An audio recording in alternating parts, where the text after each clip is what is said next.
Chance ही नहीं कि आप सफल नहीं हो पाओगे। तो मुझे लगता है मैं आपके माध्यम से बोलना चाहूँगा युवाओं को जो भी प्रयास कर रहे हैं परीक्षाओं के लिए, किसी चीज़ के लिए भी, कि आप असफल जब हो जब आपने प्रयास करना छोड़ दिया।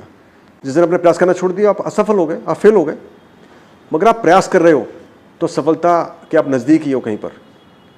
मेरे ऐसे बहुत सारे बैचमेट्स हैं जिन्होंने आर्मी ज्वाइन की, वो 6ठे या 7वें अटैम्प्ट में उन्होंने पास करके वो ऑफिसर बने। यदि वो 4थे में छोड़ देते तो नहीं बन पाते, पर उन्होंने छोड़ा नहीं।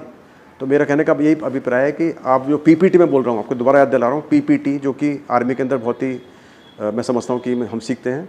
परसिवरेंस यानी कि दृढ़ता, दूसरा पी यानी कि पैशन, पैशन है जज्बा, और तीसरा है ट्रेनिंग यानी कि एजुकेशन, स्किलिंग, तैयारी करना, मेहनत करना। ये तीनों चीज़ें बहुत ज़रूरी है। तो पैशन और परसिवरेंस तो आपके दिमाग की सोच है।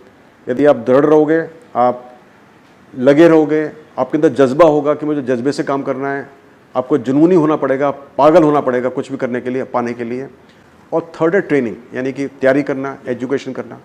आप तीनों चीज़ों पे भरोसा रखोगे तो कोई चांस ही नहीं कि आप सफल नहीं हो पाओगे। आपको कुछ ना कुछ तो जरूर मिलेगा। हाँ, ये हो सकता है देर सवेर मिले, ये नहीं कि हर चीज़ आपको फ़ौरन मिल जाए, देर सवेर मिले, वहाँ डेस्टिनी हो सकती है। सिर्फ डेस्टिनी को उतना मानता हूँ मैं कि आपको फ़ौरन मिल जाए, बाद में मिले बस। लेकिन डेस्टिनी का इतना ही रोल है कि टाइम कम मिले, लेकिन मिलेगा ज़रूर, इस बात की गारंटी होती है। अक्सर लोग सोचते हैं कि पूरी दुनिया के अंदर भ्रष्टाचार फैला हुआ है, सभी लोग तो भ्रष्ट हैं ऊपर से लेकर नीचे तक, तो हमें क्या दिक्कत, हम क्यों नहीं कर सकते गलत तरीके से।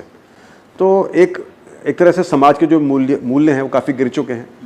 माता पिता भी उसमें शामिल हो जाते हैं। माता पिता भी चाहते हैं कि बच्चे को पैसे दे के वो पेपर लीक करा दे, नकल करवा के पास करा दे, फर्जी डिग्री दिलवा दे। तो अभी ये ऐसा लगता है कि जैसे बहुत नॉर्मल है। मेरा जो कहने का अभिप्राय ये है कि आप यदि इसे फर्जी तरीक़े से पास भी हो जाओगे, आप नौकरी मिल जाएगी, अब हमेशा आपके ऊपर तलवार लटकी रहेगी कि कब आपको पकड़ लिया जाए। जैसे आपने देखा होगा आज के पेपर में बहुत सारे बच्चे हैं जो कि दिव्यांगजन की उन्होंने ले रखा है पीएस सर्टिफिकेट, और उनको बाहर निकाला जा रहा है, शायद वो जेल भी जाएंगे। और कुछ भी नहीं होगा तो आप खुद अपना चेहरा देख नहीं पाओगे शीशे के अंदर। आप अपने बच्चों को क्या बोल पाओगे कि मेरे मेहनत की कमाई है क्या। तो मेरा कहने का अभिप्राय ये है कि दुनिया कैसी भी हो, शुरुआत अपने से करो।